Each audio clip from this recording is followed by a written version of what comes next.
வணக்கம், நான் உங்க friend Jaya Srinivasan. Welcome to veggies recipe. இன்னைக்கு நம்ம வெஜ்ஜீஸ் ரெசிபி கிச்சன்ல கேரளா ஸ்டைல்ல 2 ரெசிபிஸ் பார்க்க போறோம். ஒண்ணு வந்து மந்தன் கறி, இன்னொரு ரெசிபி வந்து ஓலன் பண்ண போறோம். மந்தன் கறி அப்படிங்கிறது பரங்கிக்காயில பண்ணக்கூடிய ஒரு கறி. இது வந்து சாதத்துக்கும் பசஞ்சிக்கலாம், தொட்டுக்கிறதுக்கும் நல்லா இருக்கும். ஈவன் சப்பாத்திக்கு தொட்டுன்னு சாப்பிட்டாலுமே சூப்பரா இருக்கும். ஓலன் வந்து நம்ம வத்த குழம்புக்கெல்லாம் தொட்டுன்னு சாப்பிட்றதுக்கு நல்லா இருக்கும். கொஞ்சம் நல்லா மைல்டான ஒரு கறி. இந்த 2 ரெசிபிஸுமே நிறைய தேங்காய் பால் நம்ம விட்டு பண்றதுனால வயிற்றுக்கு வந்து நல்ல இதமா இருக்கும். டேஸ்டும் வந்து பிரமாதமா நல்லா வாசனையாவும் இருக்கும். ஃபர்ஸ்ட் டைம் சேனலை பாக்குறீங்கன்னா ப்ளீஸ் சப்ஸ்கிரைப் பண்ணுங்க. பெல் ஐகானை கிளிக் பண்ணி ஆல் ஆப்ஷன் கொடுத்துட்டீங்கன்னா நான் போடக்கூடிய எல்லா வீடியோஸும் குயிக்கா வந்து உங்களுக்கு ரீச் ஆகும். வாங்க கேரளா ஸ்டைல் மந்தன் கறியும் ஓலனும் குயிக்கா எப்படி பண்றதுன்னு பார்க்கலாம். ஸ்டவ்ல ஒரு கடாய் வச்சிருக்கேன். 1 டேபிள் ஸ்பூன் தேங்காய் எண்ணெய் விட்டுக்கலாம். எண்ணெய் சூடானதும் 1/2 டீஸ்பூன் கடுகு வெடிக்கும் போது 1/2 டீஸ்பூன் உளுத்தம்பருப்பு, 1 காஞ்ச மிளகாய், 1/4 டீஸ்பூன் பெருங்காயம், கொஞ்சம் கருவேப்பிலை, ஒரு மீடியம் சைஸ் தக்காளியை பொடியா கட் பண்ணிருக்கேன். இது சேர்த்துருவோம். 1/4 டீஸ்பூன் மஞ்சள் பொடி, தக்காளி வதங்கிறதுக்கு கொஞ்சம் உப்பு. இது எல்லாத்தையும் நல்லா வதக்கி விட்டுக்கலாம். தக்காளி பச்சை வாசனை போய் சாஃப்டா வதங்கட்டும்.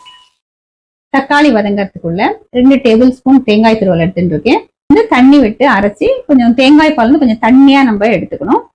தக்காளி பாருங்க நல்லா வதங்கி எடுத்து 1/4 கிலோ பரங்கிக்காயை தோல் சீவிட்டு நல்லா மெலிசா இது போல ஸ்லைஸ் பண்ணி எடுத்துட்டு இருக்கேன். இதை சேர்த்துருவோம். இந்த தக்காளியோட சேர்ந்து இது நல்லா வதங்கிட்டோம். 2 நிமிஷத்துக்கு நம்ம வதக்கி விட்டுப்போம். பரங்கிக்காய் பாருங்க இந்த இருக்கிற எண்ணெய் தக்காளியோட சேர்ந்து ஓரளவுக்கு வதங்கிருக்கு. நம்ம எடுத்து வச்சுக்கிறத தண்ணி தேங்காய் பால் இதுல விட்டுடலாம். இந்த தண்ணியான தேங்காய் பால்லையே இந்த பரங்கிக்காய் நல்லா சாஃப்டா வேகட்டும். இந்த பரங்கிக்காய் வேகிறதுக்குள்ள நமக்கு இதுல அரைச்சு சேர்க்கறதுக்கான பேஸ்ட் ஒன்று ரெடி பண்ணிடுவோம்.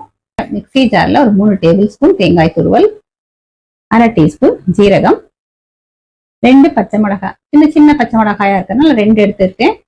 நீங்க உங்களுக்கு காரம் எந்த அளவுக்கு வேணுமோ அது அந்த மாதிரி சேர்த்துக்கோங்க. 1/4 இன்ச் இஞ்சி, தண்ணி விட்டு கொஞ்சம் குறைப்பா அரைச்சு எடுத்துக்கணும். இது நல்லா கொதிச்சு ஓரளவுக்கு வெந்துடுத்து. ஆல்ரெடி தக்காளி வதக்கிறதுக்கு உப்பு சேர்த்தோம். இப்ப இந்த மந்தன் கறிக்கு தேவையான அளவு உப்பு சேர்த்துக்கலாம். இதை கலந்து விட்டுருவோம். இந்த பரங்கிக்காய் இன்னும் கொஞ்சம் சாஃப்டா வேகட்டும். நல்லா கொதிச்சு பரங்கிக்காயும் சாஃப்டா வெந்துடுத்து. நம்ம குறைப்பா அரைச்சிருக்கிற தேங்காய் பேஸ்ட் சேர்த்துருவோம். டேஸ்ட்டை பேலன்ஸ் பண்றதுக்கு 1 டீஸ்பூன் வெல்லம். இதை நல்லா கலந்துட்டு 1 நிமிஷத்துக்கு கொதிச்சா போதும்.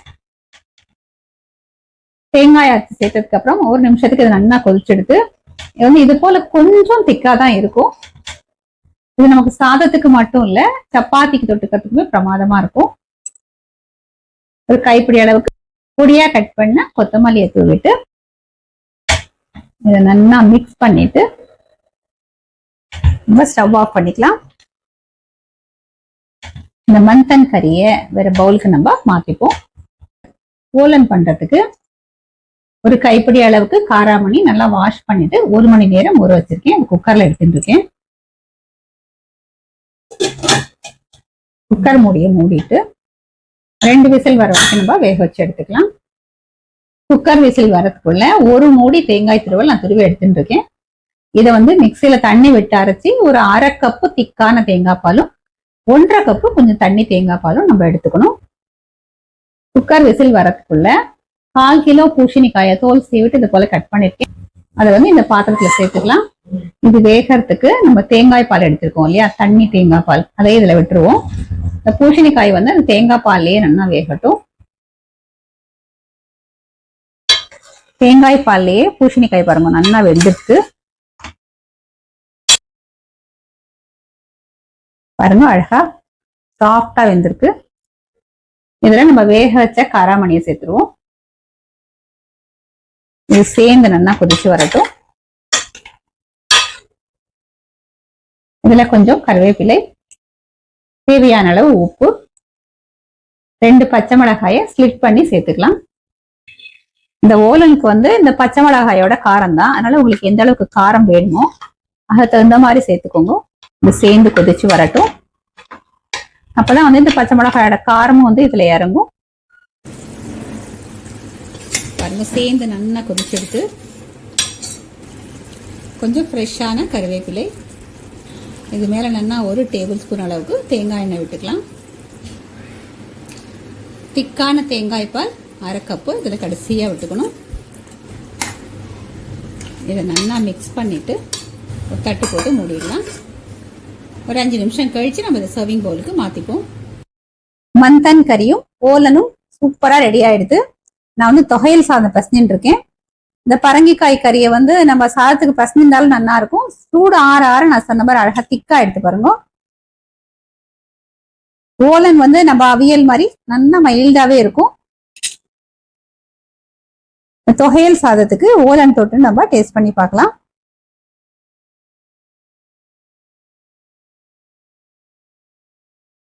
அட்டகாசமா இருக்கு. நல்லா தேங்காய் பால் வாசனை, தேங்காய் எண்ணெய், கருவேப்பிலை வாசனையோட பிரமாதமா இருக்கு. நல்ல மைல்டா இருக்கு. தொகையல் வந்து கொஞ்சம் ஸ்பைசியா இருக்கு. அதுக்கு வந்து இது சூப்பரா மேட்ச் ஆயிருக்கு. மந்தன் கறி டேஸ்ட் பண்ணி பார்க்கலாம். இந்த பரங்கிக்காய்க்கே இருக்கிற லேசான ஒரு ஸ்வீட்டு, தக்காளி சேர்த்ததுனால கொஞ்சம் புளிப்பு, கொஞ்சம் காரமா, ரொம்பவும் வந்து மைல்டா இல்ல. அதனால இது சாதத்துக்கும் நம்ம பசஞ்சுக்கலாம், தொட்டுக்கவும் செய்யலாம். ரெண்டுக்குமே இது நல்லா இருக்கும். இந்த பரங்கிக்காயும் வந்து தேங்காய் பால்லயே வெந்ததுனால அதோட பிளேவரும் சேர்ந்துட்டு ரொம்ப நல்லா இருக்கு. 2 ரெசிபிஸ்மே தேங்காய் நிறைய சேர்த்ததுனால வயிற்றுக்கு நல்லா குளிர்ச்சியாகவும் இருக்கும். இதே மாதிரி இதே மெத்தட்ல இதே அளவுகளோட இந்த 2 கேரளா ரெசிபிஸான மந்தன் கறியும் ஓலனும் நீங்க ட்ரை பண்ணி பாருங்க. ரெண்டுமே வந்து டேஸ்டா இருக்கும். என்னைக்காவது கொஞ்சம் லைட்டா மைல்டா சாப்பிடணும் அப்படின்னா இந்த 2 ரெசிபிஸ்மே நீங்க ட்ரை பண்ணலாம். ட்ரை பண்ணி பார்த்துட்டு எப்படி வந்ததுன்னு கமெண்ட்ல சொல்லுங்க. லைக் பண்ணுங்க, உங்க ஃப்ரெண்ட்ஸ் அண்ட் ஃபேமிலியோட ஷேர் பண்ணுங்க. இன்னொரு புது ரெசிபியோட நாளைக்கு நான் உங்களை மீட் பண்றேன். தேங்க்ஸ் ஃபார் வாட்சிங்.